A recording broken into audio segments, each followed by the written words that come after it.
Hello friends, स्वागत है आप सभी का हमारे यूट्यूब चैनल नॉलेज पॉइंट में। और आज का हमारा सब्जेक्ट है साइंस, जिसको हिंदी में क्या बोलते हैं, विज्ञान। तो ये कक्षा 10 का सब्जेक्ट है। कक्षा 10 का चैप्टर नंबर 6 है, जैव प्रक्रिया। इसी को इंग्लिश में क्या बोलते हैं, लाइफ साइकिल। इंग्लिश में क्या बोलते हैं, लाइफ साइकिल। आज का लेक्चर नंबर 3 होने वाला है।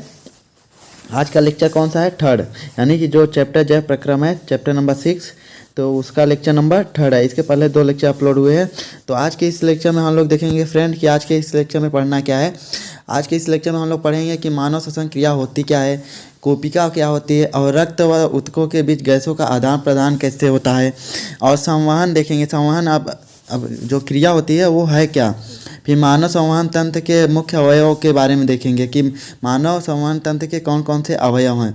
उनके बाद रक्त के बारे में पढ़ेंगे, यानी रुधिर के बारे में पढ़ेंगे, और रक्त वाहिका क्या क्या होती हैं उनको पढ़ेंगे। फिर मानव शरीर के रुधिर परिसंचरण का ब्लॉक डायग्राम देखेंगे, यानी कि जो मानव शरीर में रुधिर का परिसंचरण कैसे कैसे होता है उसका ब्लॉक डायग्राम या रेखा चित्र देखेंगे, इसके बारे में। फिर मानव हृदय की अनुप्रस्थ काट को देखेंगे, यानी कि जो हमारा फेफड़ा होता है उसका अनुप्रस्थ काट देखेंगे हम लोग कि ये कैसे बना होता है। इसमें क्या एक तरह से इसको कर सकते हैं, इसका रेखा चित्र देखेंगे।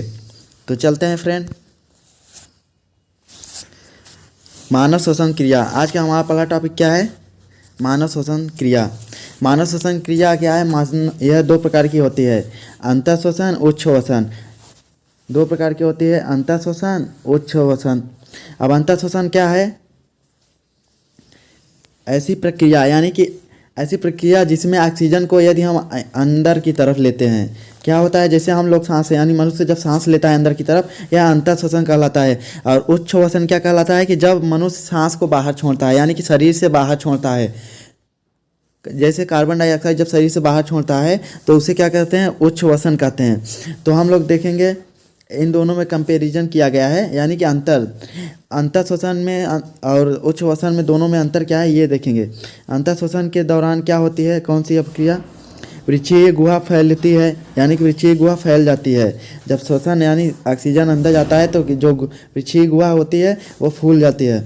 और उच्च श्वसन में क्या होता है, वृक्षीय गुहा अपने मूल आकार में वापस आ जाती है, यानी जब कार्बन डाइऑक्साइड बाहर निकल जाता है, जब सांस बाहर आ जाती है तो क्या होता है, जो वृक्षीय गुहा है वो अपने मूल आकार में आ जाती है। फिर सेकंड नंबर है, पसलियों से संलग्न पेशियाँ सिकुड़ती हैं। जो पेशियाँ होती हैं उनसे जो जुड़ी हुई पेशियाँ होती हैं वो सिकुड़ जाती हैं अंतः श्वसन में। और उच्च श्वसन में क्या होता है, पसलियों की पेशियाँ शिथिल हो जाती हैं, शिथिल स्थिर हो जाती हैं, यानी कि वो जब सांस को बाहर कर देते हैं तो वो पेशियाँ क्या होती हैं, शिथिल हो जाती हैं। फिर थर्ड पॉइंट है, वक्ष ऊपर और बाहर की ओर गति करती है। जो वक्ष होता है वो ऊपर और बाहर की ओर गति करता है सांस लेते वक्त। और वक्ष फिर इसमें है उच्च श्वसन में वक्ष अपने स्थान पर वापस आ जाता है। फिर 4 पॉइंट है, गुहा में वायु का दाब कम हो जाता है, यानी कि जो अंतः श्वसन है इसमें गुहा में वायु का दाब कम हो जाता है और वायु फेफड़ों में भर जाती है। यानी कि जब सांस लेते हैं हम लोग तो गुहा में वायु का दाब कम हो जाता है और फेफड़ों में भर जाती है। और इसमें जो है उच्च श्वसन में 4th नंबर, गुहा में वायु का दाब बढ़ जाता है और वायु कार्बन डाइऑक्साइड फेफड़ों से बाहर हो जाती है। हमारा अगला टॉपिक क्या है, कोशिका रक्त व ऊतकों के बीच गैसों का आदान प्रदान कैसे होता है। यानी कि जो गैस होती है हमारे कार्बन डाइऑक्साइड ऑक्सीजन, उसका आदान प्रदान किसके बीच, कोशिका रक्त व ऊतकों के बीच कैसे होता है उसको देखेंगे। 2 स्टेप में होता है, यानी 2 पॉइंट है इसका। तो हम लोग पहला पॉइंट लेके चलेंगे कि जो वायु होती है ऑक्सीजन से समृद्ध होती है, यानी जिसमें ऑक्सीजन मिला हुआ होता है, जब कोशिका में जाता है तो वहाँ पे रक्त वाहिकाओं में जाता है, यानी रक्त के माध्यम से। फिर वहाँ पे देखिए O2 होता है जो आरबीसी में, रेड ब्लड सेल्स में मिल जाता है, में हीमोग्लोबिन के साथ मिलकर क्या बनाता है, HbO2 बनाता है। हीमोग्लोबिन के साथ मिलकर HbO2 बनाता है। फिर वहाँ से क्या जाता है, धमनी में जाता है। क्या वहाँ पे फिर देखिए यहाँ पे धमनी में जाता है, फिर धमनी द्वारा O2 ऊतकों में पहुँचती है, यानी धमनी द्वारा O2 में किस में पहुँचती है, ऑक्सीजन ऊतकों में। और ऊतकों में क्या होता है, ग्लूकोज का ऑक्सीकरण कर देती है, ग्लूकोज जो होती है उसका ऑक्सीकरण कर देती है। फिर ग्लूकोज का ऑक्सीकरण के बाद ऊतकों में कार्बन डाइऑक्साइड का उत्पादन होता है। ऊतकों के अंतर्गत क्या क्या होता है, जो ऊतक होता है उसी में देखिए ऑक्सीजन क्या जाता है, ग्लूकोज को क्या कर देता है, ऑक्सीकरण कर देता है ग्लूकोज का। और फिर उसी जब ऑक्सीकरण कर देता है तो ऊतक में ही क्या कार्बन डाइऑक्साइड का उत्पादन होता है। अब देखिए एक स्टेप में इतना क्रिया हुई, तो अब ये एक स्टेप थी। अब दूसरे स्टेप में चलते हैं, यहाँ सेकंड नंबर मतलब कार्बन डाइऑक्साइड जब ऊतक में उत्पादित हो जाती है तो उसके बाद क्या होता है कि वहाँ पे कार्बन डाइऑक्साइड जब ऊतक में उत्पादित हो जाती है फिर कार्बन डाइऑक्साइड रक्त वाहिकाओं में जाता है, यानी कि जो रक्त ले जाने वाली वाहिकाएँ होती हैं उनमें जाता है। फिर रक्त वाहिकाओं से क्या होता है, कार्बन डाइऑक्साइड का रक्त में विसरण होता है, क्या फैल जाती है रक्त में, यानी कि जो कार्बन डाइऑक्साइड होता है वो रक्त में फैल जाती है। फिर फैलने के बाद देखिए फिर उसके आगे कहाँ पे जाती है, रक्त वाहिकाओं द्वारा कोशिका में आता है, कोशिका में आता है। फिर कोशिका के द्वारा क्या होता है, रक्त वाहिका में कार्बन डाइऑक्साइड का कोशिका कोश में विसरण होता है, यानी कि जो कार्बन डाइऑक्साइड होता है वो कोशिका की जो कोश होती है, जो सेल्स होते हैं छोटे छोटे, उसमें विसरित कर दी जाती है। फिर उसके बाद क्या होता है, कार्बन डाइऑक्साइड का नासाद्वार में विसरण द्वारा बाहर हो जाती है, यानी जो नाक होता है जिसे नोच बोलते हैं, नाक इंग्लिश में क्या बोलते हैं, नोज। तो नोज के माध्यम से कार्बन डाइऑक्साइड बाहर कर दी जाती है, जिससे क्या बोलते हैं, सांस छोड़ना बोलते हैं। तो आगे चलते हैं फ्रेंड, संवहन। अगला टॉपिक है हमारा संवहन। संवहन होता क्या है, हमारा अगला टॉपिक क्या है, संवहन। तो मनुष्य में भोजन, ऑक्सीजन व अन्य आवश्यक पदार्थों की निरंतर आपूर्ति करने वाला तंत्र संवहन तंत्र कहलाता है। यानी कि जो मनुष्य होता है, संवहन क्या होता है, संवहन एक प्रकार का तंत्र है। संवहन क्या है, एक प्रकार का तंत्र है। तो मनुष्य में भोजन, ऑक्सीजन व अन्य खाद्य पदार्थों या सामग्रियों या जो भी आवश्यक हो उसकी निरंतर आपूर्ति करने वाला तंत्र, यानी मनुष्य के अंतर्गत जो भी खाद्य पदार्थों, ऑक्सीजन व अन्य आवश्यक पदार्थों की जो आपूर्ति करने वाला तंत्र होता है वह संवहन तंत्र कहलाता है। अब संवहन तंत्र देखते हैं, उस 4 होते हैं। जो पहला देखें पॉइंट, अंतःश्वसन, सांस द्वारा वायुमंडल से गैसों को अंदर ले जाना, सांस द्वारा वायुमंडल से गैसों को अंदर लेना। फिर सेकंड पॉइंट है उच्छ्वसन, यानी फेफड़ों से वायु या गैसों को बाहर निकालना। उच्छ्वसन क्या कहलाता है, फेफड़ों से वायु या गैसों को बाहर निकालना। फिर थर्ड पॉइंट है स्थलीय जीव, स्थलीय जीव है, श्वसन के लिए वायुमंडल से ऑक्सीजन का उपयोग करते हैं। फोर्थ पॉइंट है जो जीव जल में रहते हैं वे जल में विलेय ऑक्सीजन का उपयोग करते हैं। अगला टॉपिक है हमारा मानव संवहन तंत्र के मुख्य अवयव, यानी हमारा अगला टॉपिक क्या है, मानव संवहन तंत्र के मुख्य अवयव क्या क्या होते हैं उनको देखेंगे।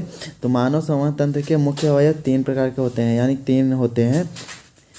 पहला होता है हृदय होता है, फिर दूसरा होता है रक्त नलिकाएं होती है जिसे धमनी या शिरा बोलते हैं, धमनी व शिरा। रक्त नलिकाएं में 2 होती हैं, एक धमनी होती है, एक शिरा होता है। फिर थर्ड पॉइंट है वहन माध्यम, यानी रक्त व लसिका, वहन माध्यम जिसके माध्यम से क्या होते हैं संवहन तंत्र कार्य करता है, वो रक्त व लसिका होते हैं। तो आगे चलते हैं, रक्त। अगला टॉपिक है हमारा रक्त। रक्त के बारे में पढ़ेंगे। अब रक्त 2 प्रकार के होते हैं, एक ठोस अवयव होते हैं, यानी रक्त में जो ठोस अवयव होता है रुधिर कणिकाएँ। रक्त में ठोस अवयव कौन सा होता है, रुधिर कणिकाएँ। और दूसरा नंबर होता है द्रव अवयव, द्रवीय अवयव या जिसे प्लाज्मा कहते हैं, द्रवीय अवयव जिसे प्लाज्मा कहते हैं। अब द्रवीय अवयव का रंग कैसे होता है, पीले रंग का तरल पदार्थ है, यानी द्रवीय अवयव किस कलर का होता है, पीले रंग का होता है।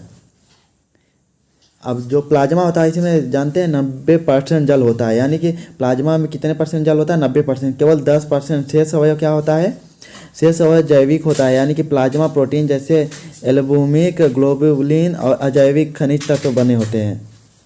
और फिर जो ठोस अवयव हम देखेंगे, पहला इसमें देखते हैं कि लाल रक्त कणिकाएँ होती हैं, ये 3 प्रकार का हो जाता है।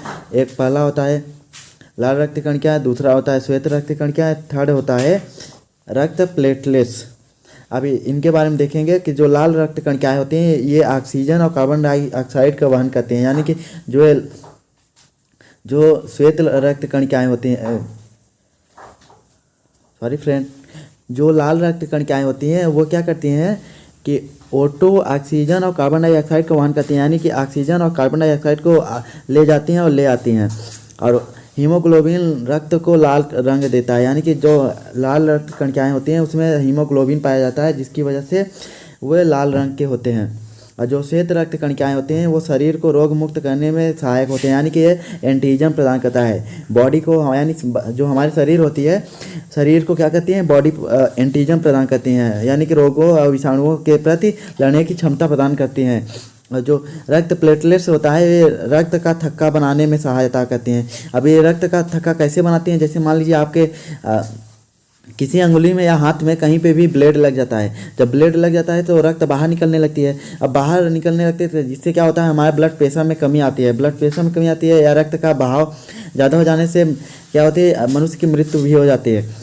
तो ये जब बहाव वो ना निकले, इसके लिए प्राकृतिक रूप से दिया जाने वाला रक्त प्लेटलेट्स है, जो क्या कहती है, उस जहाँ जिस घाव पे जहाँ पे कटा होता है, ब्लेड लगा होता है, वहाँ पे वो जाके रक्त मतलब थक्का जमा देती हैं, पीले रंग का, क्या कहते हैं, पीले रंग का थक्का जमा देते हैं। तो उससे क्या होता है, रक्त हमारा स्राव रुक जाता है, जो रक्त का स्राव होता है वो रुक जाता है।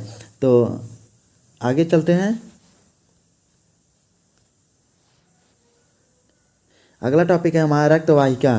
रक्तवाहिका रक्तवाहिका कौन कौन से होते हैं, दो प्रकार का होता है, मैंने बोला ना आगे। इसके आगे पहले पॉइंट में हम देखे थे कि धमनी होती है और शिरा होती है। रक्तवाहिका कौन कौन होती है, धमनी होता है और शिरा होती है। अब धमनी और शिरा दोनों का अलग अलग कार्य है। एक शरीर क्या कहता है, जो पूरे बॉडी में यानी पूरे शरीर के जो सेल्स हैं उनमें क्या ऑक्सीजन को पहुंचाना धमनी का कार्य होता है।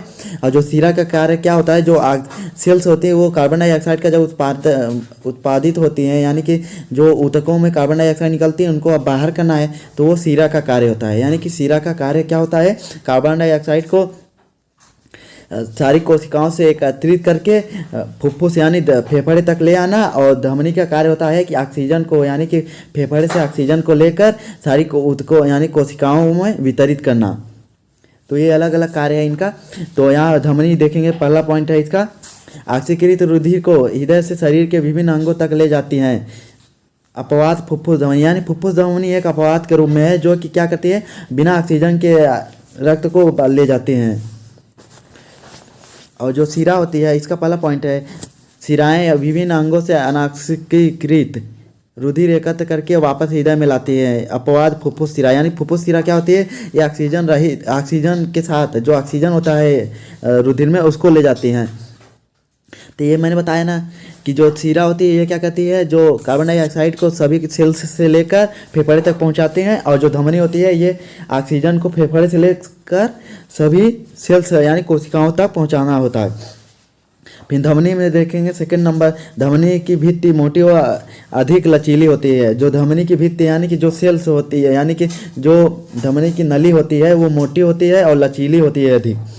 अब ऐसा क्यों होता है, क्योंकि धमनी की जो भित्ति और शिरा होता वो मोटी और लचीली होती है, क्योंकि इसमें ब्लड ज़्यादा अधिक ब्लड होता है, प्रेशर होता है, ब्लड का प्रेशर क्या होता है, अधिक होता है, इसलिए ये मोटी और लचीली बनाई जाती हैं। और जो सेकंड पॉइंट है शिरा में, शिरा की भित्ति कम मोटी और कम लचीली होती है, क्योंकि इसमें ब्लड प्रेशर कम होता है। जब ब्लड प्रेशर कम होता है तो वो बहुत मोटी रखने का कोई कार्य है नहीं, तो इसलिए ये पतली ही होती है। और फिर थर्ड पॉइंट है धमनी में वाल्व नहीं होते, धमनी में वाल्व नहीं होता है। और जो शिरा होता है, शिरा में थर्ड पॉइंट है वाल्व होते हैं। अब वाल्व होता क्या है, वाल्व का कार्य क्या है, वाल्व क्या करता है कि वाल्व एक ही दिशा में मतलब एक ही दिशा में रक्त का बहाव करते हैं। विपरीत दिशा आने पे ये ब्लॉक कर देते हैं, यानी कि विपरीत दिशा बहने पे ये ब्लॉक कर देते हैं रुधिर को। तो वाल्व का ये क्रिया है। जैसे वाल्व देख सकते हो कि यहाँ पे कहीं भी देख सकते हो, जैसे साइफन है जहाँ पे पंपू सेट लगाया जाता है, यानी पंपी सेट जहाँ पे लगाया जाता है वहाँ पे भी चकवाल का ज़रूरत पड़ता है। तो ये वही चकवाल की तरह होता है कि यानी एक ही सिरा में वो जो पानी को सक करता है, जब इंजन चलता है पानी को सक करता है तो पानी आता है, लेकिन पानी अभी इंजन बंद हो जाए तो वो पानी बाहर जाने नहीं देता। तो ठीक उसी प्रकार शिरा में भी वाल्व होता है। फिर धमनी में 4 पॉइंट है, ये सतही नहीं होते, यानी कि इसमें सतह नहीं होता, ऊतकों के नीचे पाई जाती हैं, यानी कि ये ऊतकों के नीचे पाई जाती हैं। और ये सतही होती हैं, ये सरफेस होते हैं। जो शिरा होते हैं ये सरफेस होते हैं। तो चलते हैं नेक्स्ट हम देखेंगे मानव शरीर में रुधिर परिसंचरण के रेखा चित्र क्या है, यानी मानव शरीर में जो रेखा चित्र देखेंगे किसका, रुधिर परिसंचरण कैसे होता है मानव शरीर में, उसको देखेंगे। देखिए यहाँ पे क्या है, ये हृदय है, ये बीच वाला क्या है, ये हृदय है पूरा। अब यहाँ पे देख सकते हैं आप लोग कि यहाँ पे क्या है, बाएं तरफ दायां आलिंद है, दायां निलय है, और दाएं तरफ क्या है, बायां आलिंद है और बायां निलय है। तो यहाँ पे देख सकते हैं कि ऊपर क्या है, फुफ्फुस फेफड़ा है। अब यहाँ पे देखिए 1 नंबर से चलते हैं।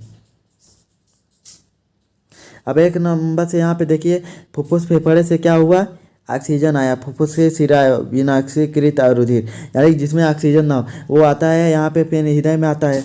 अब हृदय से फिर क्या करता है, बायां आलिंद में आता है, बायां आलिंद से बायां निलय में जाता है, फिर बायां से जो बायां निलय होता है यहीं से क्या होता है, जो रुधिर होता है ये यहाँ से 3 स्टेप में देखिए, 3 स्टेप में यहाँ पे आता है प्रमुख धमनी महाशिरा विनाक्सीकृत रुधिर में आता है, फिर शरीर के विभिन्न अंगों तक जाता है, शरीर के विभिन्न अंगों तक जाता है।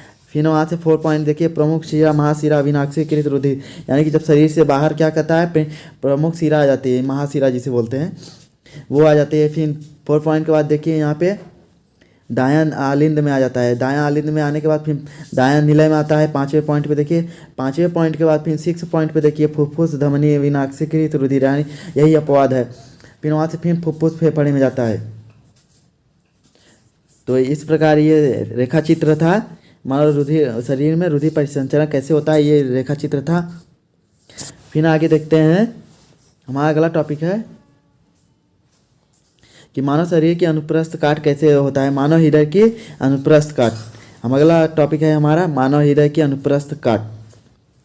यहाँ पे देख सकते हैं कि पहला पॉइंट है, मानव हृदय एक पंप की तरह होता है जो सारे शरीर में रुधिर का परिसंचरण करता है। क्या होता है, जो हृदय होता है मनुष्य का वो एक पंप की तरह होता है। जैसे इंजन में एक पंप होता है, वो क्या करता है, डीजल या फ्यूल को वहाँ तक नोजल तक पहुँचाता है प्रेशर के द्वारा। उसी प्रकार मानव शरीर में भी क्या करता है, हृदय क्या करता है, एक पंपिंग का कार्य करता है जो रुधिर को शरीर के कोने कोने तक पहुँचाने का कार्य करता है।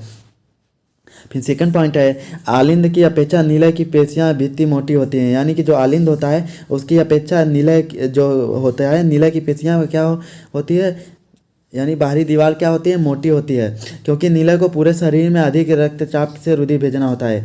यानी कि जो उसकी बाहरी परत होती है, यानी कि जो उसकी दीवार होती है निलय की, उसकी मोटी होती है। और क्यों ऐसा होता है, क्योंकि उसके अधिक रक्तचाप यानी अधिक प्रेशर से क्या होता है, ब्लड को सर्कुलेट करना होता है।